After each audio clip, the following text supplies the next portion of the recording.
200 سے زائد کی تعداد میں حضرت خلیفۃ المسیح ثانی رضی اللہ کی تحریر شدہ کتابیں، رسائل، پمفلٹ ان کے غیر معمولی پاکیزہ عارفانہ امتیاز کی حامل اور ہمیشہ زندہ رہنے والی تحریرات کا منہ بولتا ثبوت ہیں۔ 27 دسمبر سن 1957 کو حضور نے ایک نئی مبارک تحریک کا اجرا کیا جس کا نام حضور نے وقف جدید انجمن احمدیہ رکھا۔ اس انجمن کے قیام کا بنیادی مقصد اندرون ملک دیہاتی علاقوں میں تبلیغ اور درس و تدریس کے کام کو آگے بڑھانا تھا۔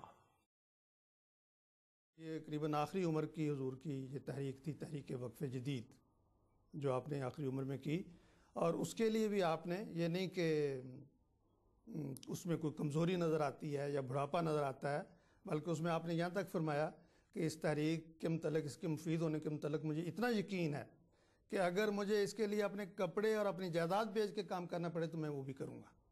اتنا جذبات جوش تھا اس میں۔ حضور نے صاحبزادہ مرزا طاہر احمد صاحب رحم اللہ کو اس تحریک کا پہلا ڈائریکٹر یعنی ناظم ارشاد مقرر فرمایا۔ وقف جدید اسکیم حضور کی جاری کردہ آخری تحریک تھی۔ المسيح محمد عليه السلام تلقى نبوءة ونبوءات حتى بخصوص أولاده وخاصة حضرت مسیح موعود علیہ السلام کو کثرت سے انتہائی قابل اولاد کے بارے میں اللہ تعالیٰ کی طرف سے الہامات ہوتے رہے، اور خصوصاً حضرت مسلم موعود رضی اللہ تعالیٰ عنہ کے بارے میں عربی میں ایک لمبی پیش گوئی ہے۔ اس کا مختصراً ذکر کر دیتا ہوں کہ اللہ تعالیٰ آپ کو کثیر اولاد عطا فرمائے گا اور وہ پاک ہوگی، اور یہ بھی کہ آپ کی نسل کی شناخت اور پہچان آپ کے والد کی بجائے خود آپ علیہ السلام کی ذات بابرکت سے ہوگی۔ ہم دیکھتے ہیں کہ اللہ تعالیٰ کے فضل سے 52 سال جماعت کی قیادت کی۔ آپ کے بیٹے حضرت مرزا ناصر احمد رحم اللہ علیہ تیسرے، اور پھر ایک اور بیٹے حضرت مرزا طاہر احمد رحم اللہ علیہ چوتھے خلیفہ ہوئے، اور آپ کی صاحبزادی موجودہ خلیفہ کی والدہ ہیں۔ مختصراً یہ کہ آپ کی اولاد میں سے خلفاء بھی ہوئے اور بہت سارے ایسے واقفین زندگی جنہوں نے اپنی زندگیاں جماعت کے اہم عہدوں پر خدمت کرتے ہوئے گزاری اور پوری دنیا میں اسلام کی خدمت سر انجام دی۔ أخوه جاء الخليفة الخامس حضرة ميرزا مسرور أحمد، فهذه البركات رأينا أن من أولاد المصلح الموعود الخليفة الثاني ومن بناته أيضا جاء الخلفاء ورجال الذين حصلوا على مناصب عليا في الجماعة وخدموا الجماعة بكل حب وتفاني، خدموا الإسلام في جميع أنحاء المعمورة۔ حضور کی صحت دن بدن گرتی چلی جا رہی تھی۔ 8 نومبر سن 1965 کی صبح 2:20 پر وہ المناک گھڑی آن پہنچی جب آپ تقدیر الہی کے تحت اس جہان فانی سے کوچ کر گئے۔ ان للہ و انا الیہ راجعون۔ اس دردناک خبر نے جماعت کو ہلا کر رکھ دیا۔ ہر فرد جماعت کا اپنے محبوب عظیم کوہ وقار آقا کی مفارقت پر غم سے برا حال تھا۔ ان کے گہری دلی صدمے کا اندازہ ورطہ تحریر میں لانا ناممکن ہے۔ ان کے لیے یہ صدمہ انتہائی پریشان کن اور کمر توڑ دینے والا تھا۔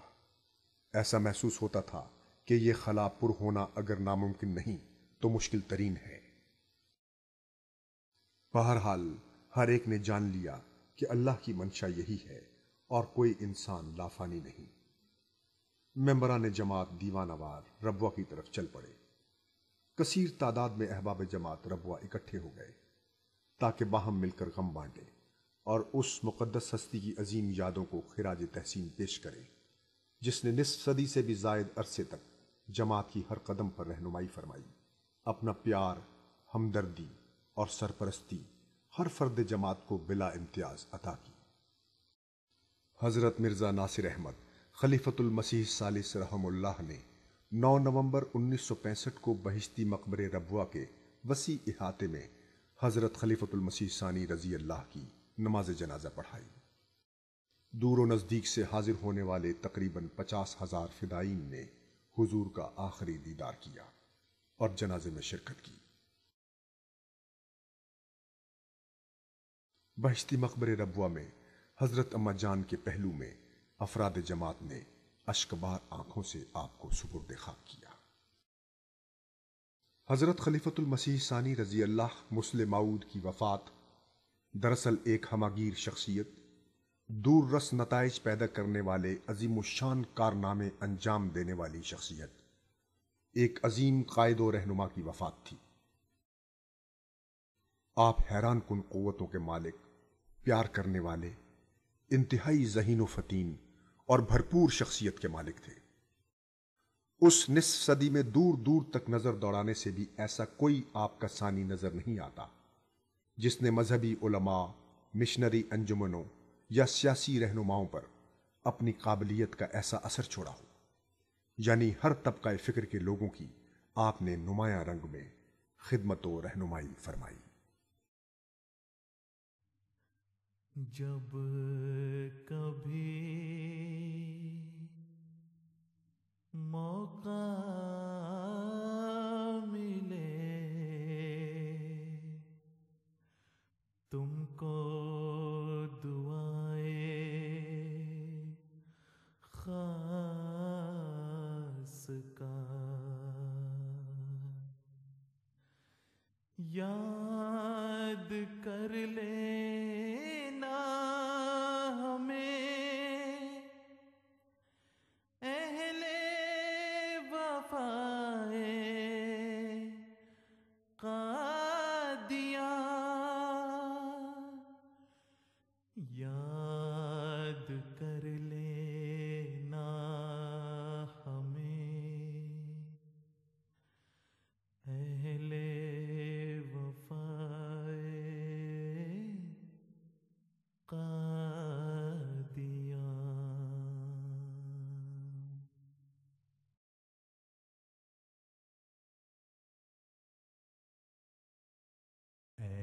فضل عمر تیرے اوصاف کریمانہ، اے فضل عمر تیرے اوصاف کریمانہ، یاد آ کے بناتے